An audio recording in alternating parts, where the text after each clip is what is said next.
عامر خان سے میری ملاقات ہوئی، میں نے اس کو کوئی دین کی بات نہیں کی، صرف محبت تھی۔ اب تک اس کے میسج آتے کہ میں زندگی میں کسی سے متاثر نہیں ہوا، تم پہلے آدمی ہو جس سے میں متاثر ہوں، میں نے کوئی جادو کیا، صرف محبت۔ لوگوں کو محبت دو، قریب ہوں۔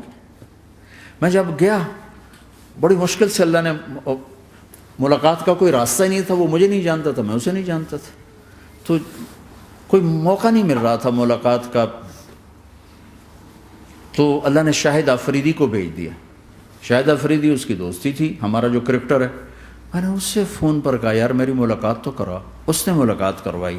تو اس نے مجھے کہا آدھا گھنٹہ ہے، آدھا گھنٹہ۔ جب میں پہنچا میکسیمم پونا گھنٹہ، میں کہا ٹھیک۔ میں گیا تو وہ سہما ہوا چہرہ کہ بھئی مولانا آ گیا، پتہ نہیں کیا کہیں گے، بھئی یہ تو کیا کر رہا ہے، تو حرام کر رہا ہے، ناچ رہا ہے، گا رہا ہے، توبہ کر، ابھی تیرے لیے دوزخ کا فیصلہ ہو جائے، پتہ نہیں کیا ہو۔ وہ ڈرا ہوا سہما ہوا تھا۔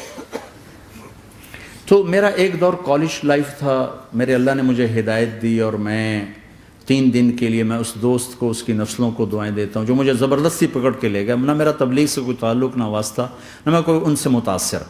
ایک لڑکا تھا، بنگالی تھا، گشت کرتا تھا، لیکن میں اس سے ذرا متاثر نہیں ہوا۔ میرا دوست متاثر ہو گیا تھا، تو میں تو ان کے قریب سے نہیں گزرتا تھا۔ تو وہ اور میں اسکول میں اکٹھے آ رہے تھے، کالج میں اکٹھے آ رہے تھے۔ تو وہ متاثر ہوا، وہ 3 دن کے لیے جا رہا تھا، تو مجھے بتائے بغیر میرا ہاتھ پکڑ کے لے گیا، مجھے کام ہے چلو میرے ساتھ۔ اور میں اس کو انکار نہیں کر سکتا تھا، یہ میرا اس کا تعلق تھا۔ اب بھی اسی طرح بھائیوں جیسا تعلق، میں اس کا احسان ماں، مجھے زبردستی لے گیا۔ ہمارے پنجابی کی مثال ہے، کبے نو لت لگی وہ سیدھا ہو گیا۔ وہ جو ہوتا ہے ہنچ بیک ہوتا ہے نا، اس کو کسی نے لات ماری تو وہ سیدھا ہو گیا۔ مہربانی بھائی تیری لات سے میں سیدھا ہو گیا، تو مجھے تو وہ کبے والی لت پہ گئی۔ تو اللہ نے مجھے اس طرف لگا دیا۔ اور جب میری کالج لائف، میں نے کالج کا بہترین سنگر تھا، اسکول کا بہترین، یہ جنید جمشید کیا ہے جو اس زمانے میں یہ سارا کو ٹھا میں نے سارا کیا ہے۔ تو اب وہ بیچارہ ایسے بیٹھا ہوا، تو میں نے اس سے بیٹھتے فلموں کی باتیں شروع کر دی۔ اور تھوڑی دیر بعد کہ میں نے محسوس کیا کہ فرام 60 to 72 جو فلم انڈسٹری کو جتنا میں جانتا تھا اتنا وہ نہیں جانتا تھا۔ تو اس کے اوپر میرے علم کا روپ پڑ گیا، اس کی لائن کا علم تھا نا۔ تو وہ تو حیران پریشان، یہ واز تو ہو نہیں رہا۔ تو کبھی دلیپ کمار کی باتیں شروع ہو گئیں، کبھی راج کپور کی شروع ہو گئیں، اور کبھی محبوب صاحب شروع ہو گئے، کبھی مدن موہن شروع ہو گئے۔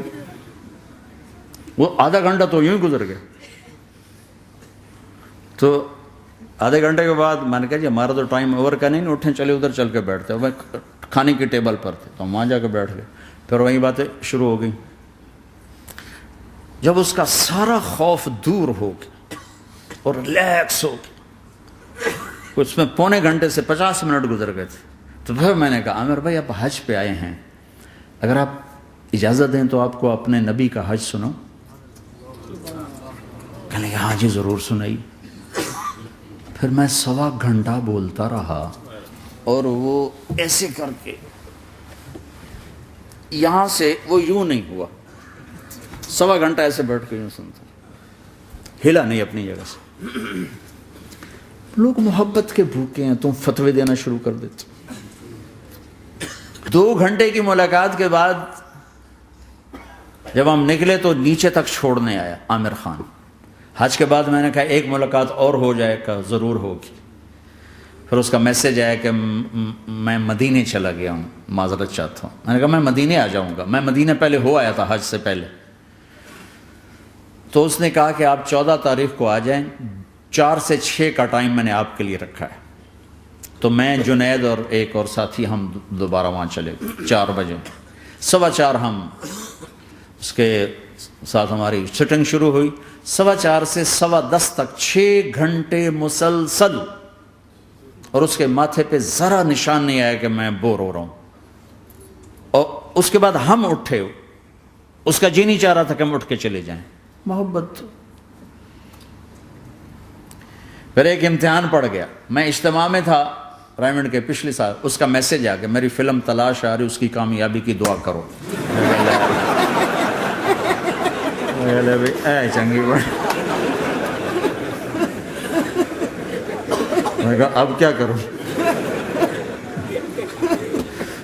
جواب دینا بھی ضروری، دعا بھی نہیں ہو سکتی، کیا کروں؟ تو جب وہ میسج آیا تو میرے سامنے کوئی 10-12 علماء بیٹھے تھے. میں نے کہا بھائی یہ میسج ہے، اس کا جواب دو. کہا جی یہ ہمارا فیلڈ نہیں تمہارا ہے، تو ہی جواب دے. میں سارا دن سوچتا رہا، مجھے کوئی جواب سمجھ میں نہیں آیا کہ جان بھی بچ جائے، جواب بھی چلا جائے. پھر اگلا دن بھی گزر گیا، مجھے کچھ سمجھ میں نہیں آیا. میں عصر کا وضو کر رہا تھا، ایک دم اللہ نے ایک مضمون دل میں ڈالا. تو میں نے فوراً بیٹھ کے اس کو میسج کیا کہ عامر بھائی، جو کریٹو ہوتا ہے نا ذہن، یہ اللہ کسی کسی کو دیتا ہے. تخلیقی ذہن یہ اللہ تعالیٰ کسی کسی کو دیتا ہے، ہر ایک کو نہیں دیتا. اور یہ اللہ کی بہت بڑی عطا ہوتی ہے. اور میں نے تمہارے ساتھ جو وقت گزارا اس میں نے دیکھا کہ اللہ نے تمہیں تخلیقی ذہن دیا ہے، تم کریٹر ہو. اور جو لوگ اس ٹائپ کے ہوتے ہیں وہ کامیابی ناکامی کی پرواہ نہیں کرتے، وہ اپنے کام سے کام رکھتے ہیں. آپ کا بھائی تو فوراً اس کا میسج آیا، آپ ٹھیک کہہ رہے ہیں، آپ ٹھیک کہہ رہے ہیں. بات ہو گئی. پھر میں تھا ہانگ کانگ، میں نے وہاں سے اس کو میسج کیا.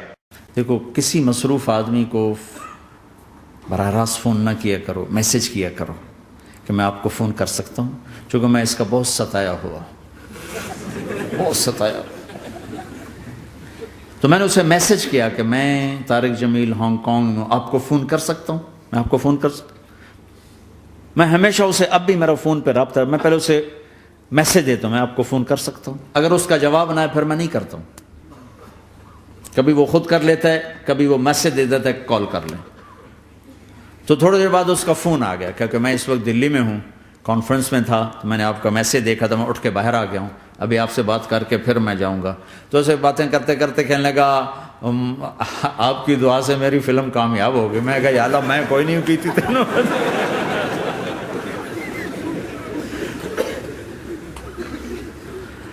بھائیو محبتیں بانٹو، نفرتیں تو پہلے ہی بہت پھیل چکی. نشہ پلا کے گرانا تو سب کو آتا ہے، مزہ تو تب ہے کہ گردے کو تھام لے ساتھ.